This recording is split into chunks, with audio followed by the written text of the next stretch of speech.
Dhaka bank business mirror অনুষ্ঠানে সবাইকে আমন্ত্রণ জানাচ্ছি মিসবা আসারিন খান। দর্শক, আজ আমরা আলোচনার বিষয় রেখেছি ভোগ্যপণ্যের দামে অস্থিরতা। আর এ বিষয়ে কথা বলার জন্য আমরা স্টুডিওতে দুজনকে আমন্ত্রণ জানিয়েছি। আমাদের সাথে রয়েছেন বোরহানি সুলতান, সভাপতি Bangladesh food staff importers and supplier association BAFISA, এবং আমাদের সাথে রয়েছেন মোহাম্মদ আলিম আক্তার খান, উনি হচ্ছেন মহাপরিচালক জাতীয় ভোক্তা অধিকার সংরক্ষণ অধিদপ্তর। আমরা চলে যাচ্ছি আমাদের আজকের অনুষ্ঠানে। আপনাদের দুজনকে স্বাগত আমাদের অনুষ্ঠানে আসার জন্য। আর রমজানকে কেন্দ্র করে ভোক্তা অধিকার সংরক্ষণ অধিদপ্তর অনেক কিছুই আলোচনায় নিয়েছে এবং সিদ্ধান্ত অনুযায়ী তারা অনেক কিছু ইমপ্লিমেন্ট করছে। একটু জানতে চাই যে রমজানকে কেন্দ্র করে আপনারা ভোক্তাদের জন্য কি কি এই রমজানকে কেন্দ্র করে দিচ্ছেন? প্রথমত রমজানকে কেন্দ্র করে আমরা যে চাহিদাগুলো দেখি তার মধ্যে একটা ছোলা থাকে, সেমাই থাকে, এর সাথে চিনি থাকে, তারপরে খেজুর থাকে এবং এর সাথে ফল থাকে, ফল জাতীয়। আর এর অতিরিক্ত যে কমন পণ্য চাল ডাল এগুলো তো আছেই, এবং তেলও আছে, ভোজ্য তেল। এগুলোকে আমরা বিবেচনায় নিয়ে আমরা বলা যায় যে সরকার আরও প্রায় 2 মাস আগে একটা ব্যবস্থা নিয়েছিল। সেটা হলো যে প্রয়োজনীয় ক্ষেত্রে ট্যাক্সকে সমন্বয় করা, ট্যারিফকে সমন্বয় করা, কোথাও কোথাও ট্যারিফ জিরো করে দেওয়া। এর ফলে এখন এটার একটা সুফল পেতে শুরু করেছি আমরা বিভিন্ন মিডিয়ায় দেখছি কেবলমাত্র সয়াবিন তেল ব্যতি রেখে যেইগুলো কথা বললাম এগুলোর ইম্পোর্ট এখন পর্যাপ্ত, এবং এগুলার আমরা পেপারও বিভিন্ন জায়গায় দিচ্ছে যে এগুলোর দাম কমতির দিকে শুরু করেছে এবং বাজারে এটা অ্যাভেলেবল পাওয়া যাচ্ছে। আর অন্যদিকে আমাদের অধিদপ্তর যে এর যাতে কেউ ব্যত্যয় না করে সেজন্য আমরা অভিযানের সংখ্যা দ্বিগুণ করেছি। জেলা পর্যায়ে আগে একটা অভিযান চলতো, ডিসি সাহেবদেরকে আমরা এর অতিরিক্ত একটা করে অভিযান চালাতে বলেছি। সারা বাংলাদেশে 64টা এক্সট্রা অভিযান চলবে এবং তার জন্য ওনাদেরকে চিঠি এবং প্রয়োজনীয় ক্ষেত্রে ওদের লজিস্টিকের জন্য যতটুকু সাপোর্ট দরকার ততটুকু সাপোর্ট আমরা দিয়েছি। আর অতিরিক্ত ঢাকা শহরে আগে 6টা টিম প্রতিদিন কাজ করতো, এখন 10টা টিম কাজ করছে, এবং আগের থেকে আমরা অফিসের সময় কমিয়ে অভিযানের সময়টাকে বাড়িয়ে দিয়েছি। যেমন এই মুহূর্তেও আমি যখন কথা বলছি তখনও আমাদের টিম অভিযানে আছে। তো এর ফলে একটা সুফল পাবো বলে আশা করছি, এবং এটা কিছুটা দেখা যাচ্ছে এটা সুফল পাওয়া যাচ্ছে। কিন্তু আমরা দেখি যে ইম্পোর্টার আসলে যেই ডেটে ইম্পোর্ট করে ভোক্তার কাছে আসলে তার চেয়ে অনেক বেশি দামে তাদের হাতে পৌঁছায়, এবং ভোক্তারা আসলে কমপ্লেইন করে যে তাদের আসলে এই রমজান মাসে যতটুকু পণ্য খুব সহনীয় পর্যায়ে থাকা উচিত সেই সহনীয় পর্যায়ে তারা থাকে না, এবং পরবর্তীতে তারা খুব প্রাইসটা হাই হয়ে যাওয়ার কারণে তারা প্রোডাক্ট পারচেজ করতে পারে না। একটা সময় গিয়ে আমরা দেখি অনেক রমজান শেষ হয়ে যায় কিন্তু পণ্য থেকে যায়, কিন্তু পণ্য বিক্রি হয় না, অনেক সময় এরকম ঘটনাও ঘটে। তো আপনারা যারা আসলে ইম্পোর্ট করছেন আপনারা তো সরাসরি একদম কাঁচা বাজারি যে কনফেকশনারিগুলো আছে সেগুলোর সাথে ডিরেক্টলি কাজ করছেন। এই জায়গা থেকে আসলে উত্তরণের উপায় কী, বা কীভাবে আমরা ছোট ব্যবসায়ীদের সাথে, ইম্পোর্টারদের সাথে এবং সরকারের সাথে সেতু বন্ধনের মাধ্যমে এই জায়গাগুলো সিন্ডিকেট মুক্ত করতে পারি? আমার পারসেপশন হলো আমরা মূলত আমার অ্যাসোসিয়েশন বাফিসা ফুড ইম্পোর্ট নিয়ে কাজ করে, ফিনিশড গুডস বা বিভিন্ন ফুড নিয়েও কাজ করে। এখানে তেল আছে, খেজুর, ছোলা, ডাল, আদার্স যত ফুড আছে এগুলো নিয়ে কাজ করে। আমার অবজারভেশনটা হলো, আমি যেটা দেখি যে আমরা 4-5 বছর আগেও যেভাবে ইম্পোর্ট করতাম সেই জিনিসই, একই জিনিস ইন্টারন্যাশনাল বাজারে কিছু দাম চেঞ্জ হয়েছে, বাট আমাদের দেশে যে মানি ইনফ্লেশন হয়েছে এই মানি ইনফ্লেশনের জন্য প্রোডাক্টের প্রাইস অনেক বেড়ে গেছে।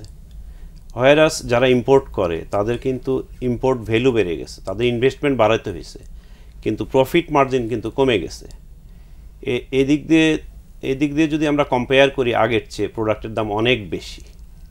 এটা ইম্পোর্টাররা বাড়াচ্ছে না, এটা ডলার ক্রাইসিস। যেমন $1 প্রতি বাংলাদেশের যেটা ছিল 80-82 টাকা ছিল, এটা এখন 122 টাকা ব্যাংক রেট। স্বাভাবিকভাবে প্রোডাক্টের দাম বেড়ে গেছে। আমার যেটা অবজারভেশন, আমরা জানি রমজান আসলে আমাদের একটা দুর্বলতার একটা জায়গা থাকে খেজুর নিয়ে। পুরা মুসলিম উম্মা খেজুরটাকে আমরা একটু বেশি হাইলাইট করি। আমরা দেখি যে রমজান যখন শুরু হবে তার কিছুদিন আগে কর্তৃপক্ষ খেজুরের ডিউটি কমায় দেয়। এখানে আমার একটু দ্বিমত আছে, কারণ খেজুরের মেইন হারভেস্ট সিজন হলো অগাস্ট সেপ্টেম্বর। আমরা রমজানের 1 মাস আগে যদি খেজুরের আমদানি শুল্ক কমাই, এখন 11%, 11 সামথিং আছে, এটা ছিল 38%, তাহলে তো ইম্পোর্টার এই খেজুর এনে কম মূল্যে আপনার ক্রেতার সাধারণ হাতে উঠাই দিতে পারবেন। এই দিক থেকে আমরা মনে করি প্রপার একটা উদ্যোগ গ্রহণ করা উচিত। সেই জায়গায় পলিসি মেকিং এ যারা কাজ করছে তারা কি এই জিনিসগুলো একটু লং টার্ম চিন্তা করা যায় না, যে আমাদের আসলে কোন পণ্যের সিজন কখন, বা ইম্পোর্টারদেরকে কখন আসলে যদি আমরা ছাড় দেই তখন সে সহজ কিস্তিতে আসলে এনে এই জিনিসগুলোকে রমজানে আমাদের সাপ্লাইগুলো দিতে পারবে। যেটি উনি বললেন যে অগস্ট মাসে হচ্ছে গিয়ে সিজন, কিন্তু রমজানের 1 মাস আগে আপনি ডিউটি কমিয়ে দিয়েছেন, তো ওনার পক্ষে তো ইম্পোর্ট করা সম্ভব না। স্বাভাবিকভাবেই রমজানে এসে প্রাইসটা হাই হয়ে যাচ্ছে। তো এই প্ল্যানিংটা যদি একটু আমরা আগে করতাম তাহলে হয়তো আরো ডিউটি কমাতে পারতাম। ওনার একটা বড় ধরনের ইনফরমেশন গ্যাপ হয়ে গেছে, মিস হয়ে গেছে। এই সরকার এসেছে 5ই আগস্ট, এসে পরের দিনেই একটা পলিসি নিতে পারে না। রাইট। হ্যাঁ, ওনাদেরকে আগে এটা অ্যাসেস করতে হয়, করতে হয়। ফলে এই একটা বড় ইস্যু।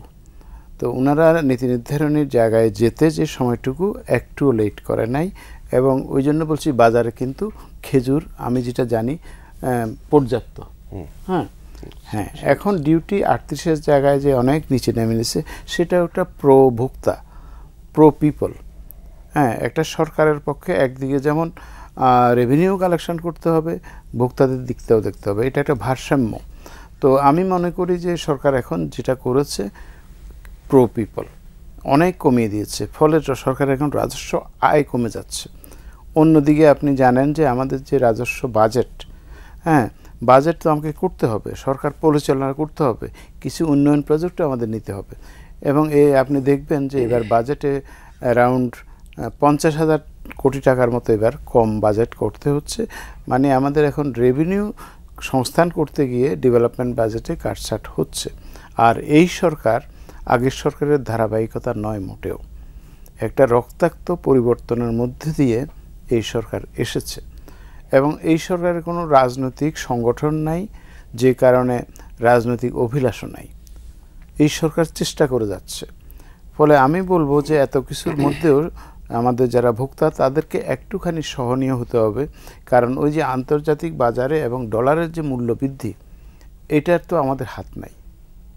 হ্যাঁ, কিন্তু আমাদের আবার পণ্য সাপ্লাই করতে হবে। একটা বিষয় একটু আপনার কাছে জানতে চাই, সেটা হচ্ছে যে পুরো বছরই ব্যবসায়ীরা ওয়েট করে থাকে রমজান মাস কবে আসবে বা ঈদের সময় কেন্দ্র করে তারা বিজনেসটা করবে, আর আপনারাও চেষ্টা করেন ভোক্তাদের পাশে থেকে কিভাবে কম দামে তাদের কাছে পণ্যটা তুলে দেয়া যাবে। তো এই জায়গাতে আসলে ভোক্তাদের অধিকারটাও যাতে ঠিক থাকে, ব্যবসায়ীরাও যাতে মোটামুটি ব্যবসা করতে পারে, আপনার রেভিনিউটাও যাতে আপনি আর্ন করতে পারেন, এটার জন্য কি লং টার্ম কোনো পলিসির দরকার আছে? অবশ্যই দরকার আছে, বা আপনারা কি কাজ করছেন? কিন্তু এখানে আবার আমি যেটা বলবো, এটার out of directly business but related to the society, তাহলে দেখেন এখানে একটা বিশাল একটা সংখ্যক লোক প্রাণ হারিয়েছে, আর বিশাল একটা সংখ্যক এখন পঙ্গু, অসুস্থ, এবং তাদের, তাহলে ব্যবসায়ীরা কি এই স্যাক্রিফাইস একটুও করবে না জাতির জন্য? তো শুধু ব্যবসায়ীরা যদি প্রফিট করে যায় আর জাতি শুধু রক্ত দিতে থাকবে, তাহলে আমি ওনাদেরকে বলবো যে অ্যাটলিস্ট রমজান উপলক্ষে ওনারাও যাতে ত্যাগ স্বীকারের প্রবণতা দ্বারা নিজেদেরকে চেঞ্জ করেন, তাহলে হবে। যেখানে প্রাণ গেছে, হ্যাঁ, সেখানে আমরা কি লাভের পোর্শনটা একটু কমাতে পারি না? লাভের মোটিভটা একটু রমজান উপলক্ষে একটু স্যাক্রিফাইস করতে পারি না? এটা একটা বড় ইস্যু, ধর্মীয় ইস্যু। এবং আমরা তো এই দেশ হলো মুসলিম ধর্ম অধ্যুষিত দেশ, রমজানেই সবচেয়ে বেশি পরিমাণে তারা পুণ্য কামাবেন। এবং আপনার বিভিন্ন দেশে বলা হয় যে ধর্মীয় কোনো উৎসবে করা হয়, দাম কমিয়ে দেওয়া হয়, এমনকি ইনসেন্টিভ দেওয়া হয়। আমাদের দেশে সেটা হয় নাই। আমি এখন এই উপলক্ষে বলবো, দয়া করে একদিকে আমাদের যে পরিবর্তনের সৈনিক যারা এই পরিবর্তনটা করতে গিয়ে নিজেদের জীবন দিল বা স্বজন দিল, তাদের দিকে তাকিয়ে তাদের প্রতি সহানুভূতি দেখিয়ে, আবার দরিদ্র মানুষের প্রতি সহানুভূতি দেখিয়ে যেভাবে সরকার ট্যারিফ কমিয়েছে ওনারা যাতে এগিয়ে আসেন তাহলে আমার মনে হয় ভালো হবে। এক্ষেত্রে অ্যাজ এ ব্যবসায়ী নেতা হিসেবে ভোক্তা অধিকারের মহাপরিচালক যে দাবিটা জানিয়েছে সেই ক্ষেত্রে আপনি ব্যবসায়ীদেরকে কি বলবেন? আপনার যে অ্যাসোসিয়েশন বা এই সারা বাংলাদেশের যত ইম্পোর্টার্স আছে যারা এই ব্যবসার সাথে সংযুক্ত তাদের প্রতি আপনার কি নির্দেশনা থাকবে? ধন্যবাদ স্যারকে, উনি ভোক্তা অধিকারের ডিজি, উনি খুব সুন্দর কথা বলেছেন। ওনাদের যেটা দায়িত্ব রিজনেবল প্রাইসে যেন ক্রেতারা জিনিস পায় এটা নিশ্চিত করা। ওনাদের দায়িত্ব ইম্পোর্ট করা না, আমরা ইম্পোর্ট করি, এটা আমাদের দায়িত্ব। আমাদেরও দায়িত্ব যে আমরা বিশ্বের বিভিন্ন দেশ থেকে যেসব পণ্য, আমি বলি যেসব পণ্য বাংলাদেশে উৎপাদিত হয় না কিন্তু বাংলাদেশের মানুষের চাহিদা আছে এই পণ্যের, আমরা ওইসব পণ্যই কিন্তু ইম্পোর্ট করতে চাই। তো এমনকি এটা রিজনেবল প্রাইসে আমরা সবার হাতে তুলে দিতে চাই। হ্যাঁ, পণ্যের মধ্যে ক্লাসিফিকেশন আছে, কিছু গ্রেড আছে, খেজুরের মধ্যেও গ্রেড আছে, কম দামি খেজুর আছে, খেজুরের 15টা রকমের ভেরিয়েন্ট আছে, এটা এক একটার এক এক দাম। আপনার সাধ্যের মধ্যে যেটা আপনি ওইটাই কিনবেন। কিন্তু আমরা খেজুর ছাড়াও আরও অন্যান্য যে ইম্পোর্ট আমদানিকৃত যে পণ্যগুলো আমাদের নেসেসারি, যেগুলো আমরা দেখি বিদেশ থেকে যেটা আসে, এগুলার যে সেল প্রাইস বাংলাদেশে যে দামে বিক্রি হয় ইউরোপেও ওই দামে বিক্রি হয় না। এটার হলো একটা জটিলতা। জটিলতাটা কি? এই সাবকন্টিনেন্টে বাংলাদেশের সঙ্গে এই সাবকন্টিনেন্টের আর যত দেশ আছে, আমরা যদি ওই দেশের বাজার সম্পর্কে, ডিউটি সম্পর্কে, ইম্পোর্ট ডিউটি সম্পর্কে কম্পেয়ার করি, বাংলাদেশ হলো ক্রেজি ডিউটি, এটা high duty country, 15 to 20% duty. India, তারপরে সিঙ্গাপুর বা আদার্স কান্ট্রিগুলোতে 15 to 20% ডিউটি। আমাদের ডিউটি স্টার্ট হয়েছে 61% থেকে, 61, 91, 130, 200, 250, 292% ডিউটি আমাদের। অবশ্যই আমাদের দেশের সরকার চেষ্টা করবে আমাদের দেশের শিল্পগুলোকে প্রোটেক্ট করতে, রাইট? কিন্তু আমাদের মেসেজটা কি? যেসব পণ্য এই দেশে উৎপাদন হয় গভর্নমেন্ট ডিউটি বাড়ায় দিক, যে এটা গভর্নমেন্ট তো বন্ধ করতে পারবে না। মুক্তবাজার অর্থনীতিতে ইম্পোর্ট কোনোদিন বন্ধ হবে না, ওইটার ডিউটি ইম্পোজ বেশি করুক, সমস্যা নেই। কিন্তু যেসব পণ্য খুবই দরকার, বেবি ফুড, সিরিয়াল, নাটস, বাচ্চাদের জন্য যেসব খাবার দরকার, আমরা ভবিষ্যৎ প্রজন্মের জন্য কি রেখে যাব, এই জিনিসগুলোর ইম্পোর্ট ডিউটি এত হারে বাড়ানো হয়েছে, এখনও বাড়ানো হচ্ছে। এটার কোনো মা বাপ নাই, এখনও বাড়ানো হচ্ছে ডিউটি বাড়িয়ে আলটিমেটলি তো যারা ভোক্তা অধিকারের ডিজি সাহেব তো এটা কিছুই করতে পারবে না, তখন ডিউটি তো বাড়ানো হয়েছে। উনি দেখবেন যে আমার কাছ থেকে প্রোডাক্ট নিয়ে মানুষ রিজনেবল দামে ভোক্তার হাতে তুলে দিচ্ছে কিনা। আমরা একটা বিরতিতে যে বিরতির পর আবারও ফিরছি আপনার কাছে। দর্শক, আমরা একটা বিরতিতে যাচ্ছি, বিরতির পর আবারও ফিরছি ঢাকা ব্যাংক বিজনেস মিরর অনুষ্ঠানে। বিরতির পর আবারও আমন্ত্রণ জানাচ্ছি ঢাকা ব্যাংক বিজনেস মিরর অনুষ্ঠানে। আপনি ডিউটির কথা বলছিলেন, আমি যখন বিভিন্ন ইম্পোর্টারদের সাথে কথা বলছিলাম যে কেন আসলে তারা এন্ড যারা ভোক্তা আছে তাদের হাতে পণ্যের এত দাম বেশি বাড়িয়ে দিচ্ছে বা কি কারণ এটার পিছনে, একটা বিষয় এসেছিল যে যেই দামে আপনারা ইম্পোর্টাররা দিচ্ছেন, এন্ড অফ দা যারা ভোক্তা রয়েছেন তাদের কাছে গিয়ে প্রাইস হাই হয়ে যাওয়ার আরেকটা কারণ বলা হচ্ছে সিন্ডিকেট, একটা কারণ, কয়েকটা হাত বদল হয়ে তাদের কাছে এই পণ্যটা আসছে। সেই জায়গায় আসলে করণীয় কি, বা সরকার কিভাবে বা ভোক্তা অধিকার কিভাবে আপনাদেরকে সহযোগিতা করতে পারে মার্জিনটা যাতে আরো কমিয়ে এসে ভোক্তার কাছে প্রাইসটা কমে যায়? এটার জন্য তো অবশ্যই ভোক্তা অধিকার স্ট্রংলি মনিটরিং করছে, কিন্তু যারা রিয়েল ইম্পোর্টার, যারা সত্যিকারী বিদেশ থেকে পণ্য আমাদের সেক্টরে যারা আমদানি করে থাকে, ইম্পোর্টাররা কিন্তু তার একটা সামান্য মার্জিনে প্রোডাক্টটা ছেড়ে দেয়।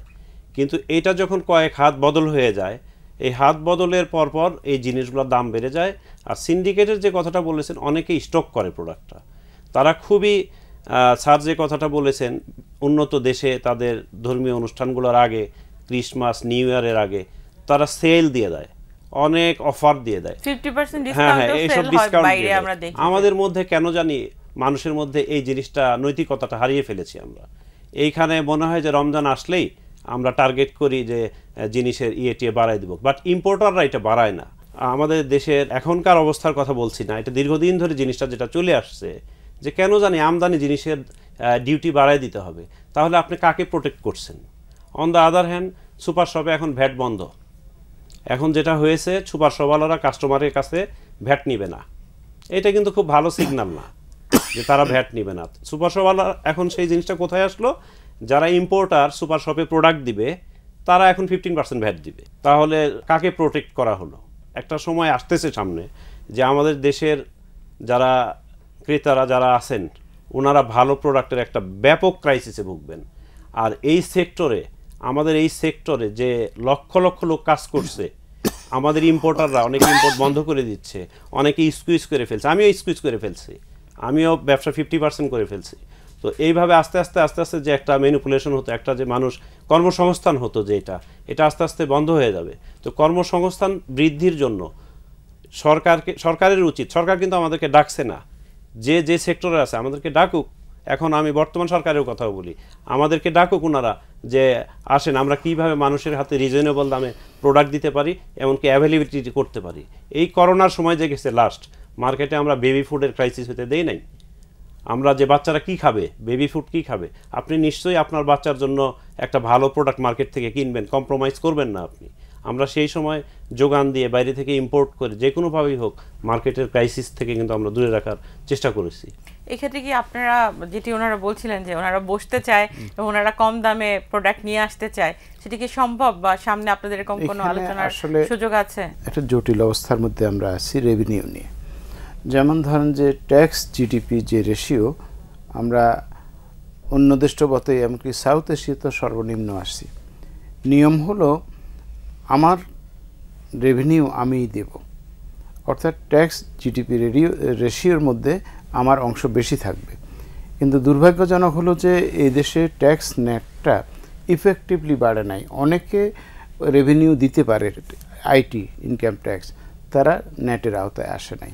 উনি যেটা বললেন অনেকটা ইন্টারনাল রেভিনিউ যেটা, সেটা আরও কমপক্ষে আমি উপজেলাতে ছিলাম, আমি দেখেছি বিভিন্ন হাটে বাজারে বা বিভিন্ন প্রফেশনে এটা কমপক্ষে 1.5 গুণ করা যায়। এটা একটা ইস্যু। 2 নাম্বার হলো যে আপনার ডিউটি বাড়ালে যে ট্যাক্স বাড়বে, পণ্য আসবে, এটা ঠিক না। আমার মনে হয় ওনার ওই যুক্তিটা ঠিক, কারণ যিনি আমদানি করবেন উনি যদি মনে করেন যে ওনার যে ক্যাপাসিটি সেটা অনুযায়ী উনি কম আনবেন, বাজারে কম দ্রব্য আসবে, আর কম দ্রব্য আসলে তখন চাহিদার তুলনায় যোগান কম হবে, কম হলে বাজার অস্থির হবে। সুতরাং এটা একটা সমন্বিত একটা পলিসি দরকার। আমরা রিসেন্টলি দেখছি যে আপনাদের পোর্টে একটা আসছে, এসআরও জারি হয়েছে যে আপনারা পোর্টে যদি বেশি দিন মাল রাখেন সেটা আপনাদের উপরে একটা হবে। সেই জায়গাটা যদি একটু বলতেন যে এটি পণ্যের উপরে কতটুকু হচ্ছে, আমরা একেবারেই শেষের দিকে আছি। আসলে আমরা যেটা দেখতেছি শুধু টার্গেট করা হচ্ছে ইম্পোর্টারদেরকে। ইম্পোর্টাররা কিছু বলতে পারতেছে না। ইম্পোর্টারদের টার্গেট করা হচ্ছে, কোনো ইম্পোর্টারের ইন্টেনশন নাই পোর্টে মাল বেশি দিন রেখে পোর্ট ড্যামারেজ, শিপিং ড্যামারেজ দেয়া, এটা আমাদের কোনো ইন্টেনশন নাই। কিন্তু সরকার কেন এটা করেছে এটা আমি জানি না। বরং সরকারের করা উচিত যে পোর্টে প্রোডাক্ট আসলে কিভাবে দ্রুত খালাস করা যায়। সরকার টেস্টিংয়ের নামে বিএসটিআই, বিসিআইএসআর কেন এগুলো রেখেছে? আমার পোর্টে প্রোডাক্ট আসবে, পোর্টে ডিউটি দিব, প্রোডাক্ট সরাসরি আমাদের গোডাউনে চলে যাবে। কেন টেস্টিং পোর্টে লাগবে? পোর্ট থেকে কর্তৃপক্ষ স্যাম্পল নিয়ে তারা টেস্টিংয়ে পাঠাবে, প্রোডাক্ট ডিউটি দিব, উন্নত দেশের মতো যেটা হচ্ছে চলে যাবে। এই পোর্টে কি করতে হয়? এই বিএসটিআই, বিসিআইএসআর, সায়েন্স ল্যাব এইসব টেস্টিংয়ের জন্য আমাদেরকে দিনের পর দিন অপেক্ষা করতে হয়। এটার জন্য পোর্টের শিপিং চার্জ, পোর্ট চার্জ বেড়ে যাচ্ছে। সরকারের কাছে আপনারা কি চাইবেন, কিভাবে আপনাদের সহযোগিতা করলে ভোক্তাদের হাতে আপনারা এন্ড অফ যে প্রোডাক্টটা আসবে সেই পণ্যের দামটা আসলে সহনীয় পর্যায়ে ভোক্তারা পাবে? আমি বলবো সরকার আমাদের সঙ্গে বসুক। সরকার তার রেভিনিউ ঠিকই পাবে, কিন্তু প্রোডাক্টের দাম কমবে, ভোক্তা কম দামে জিনিস পাবে। এখানে কিছু জিনিস আছে যেটা উন্মুক্ত আলোচনা দরকার। এই আলোচনা থেকে সরকারের নীতি নির্ধারণী পর্যায়ে একটা মেসেজ যাবে, তারা ওইখান থেকে একটা জিনিস তৈরি করবে যে হ্যাঁ রেভিনিউ আসবে, ভোক্তারাও কম দামে জিনিস পাবে, ইম্পোর্টারদেরও অসুবিধা হবে না, আর এই যে লক্ষ লক্ষ ডলার বিদেশে পাচার হবে না। এটা উপায়, এটা করা, সমাধান করা, এটা খুব বেশি বেগ পোহাতে হবে না। আমরা অনুষ্ঠান শেষ করব। আপনি যদি ভোক্তা অধিকারের অধিদপ্তরের পক্ষ থেকে জনগণকে কোনো মেসেজ দিতে চান, পাশাপাশি যারা এরকম খুচরা ব্যবসায়ী, এ ধরনের অসাধু ব্যবসায়ী যারা করছে, তারা যদি আসলে এই রমজানে এমন কোনো কাজ করে, তাদেরকেও যদি কোনো মেসেজ দিতে চান। আমার মেসেজ প্রথম হলো যে এবার রমজান পালন করার জন্য এমনকি ঈদ উল ফিতর পর্যন্ত পর্যাপ্ত সরবরাহ আছে। তার মধ্যে উনি যেটা বললেন, খেজুর বিভিন্ন দামের আছে, কিছু আছে কমন দামের, এটাকে আমরা নিত্যপণ্য বলবো। টপ লেভেলে যেটা হয়েছিল এটা মানে অভিজাতদের পণ্য, সেগুলোকে যদি আমরা অ্যাভয়েড করতে পারি সেটা একটা গুরুত্বপূর্ণ। এবং সেটা অন্যদিকে খুচরা বিক্রেতার আমি যা দেখছি, আমার কাছে যা তথ্য আছে, ওনাদের নিজেদের মধ্যেও অনেক পরিবর্তন দরকার। এটা মনোভাবের পরিবর্তন, প্রফিট মেকিং যে লোভাতুর যে এটা থেকে বাদ দিয়ে logical benefit and to serve the people, people is first.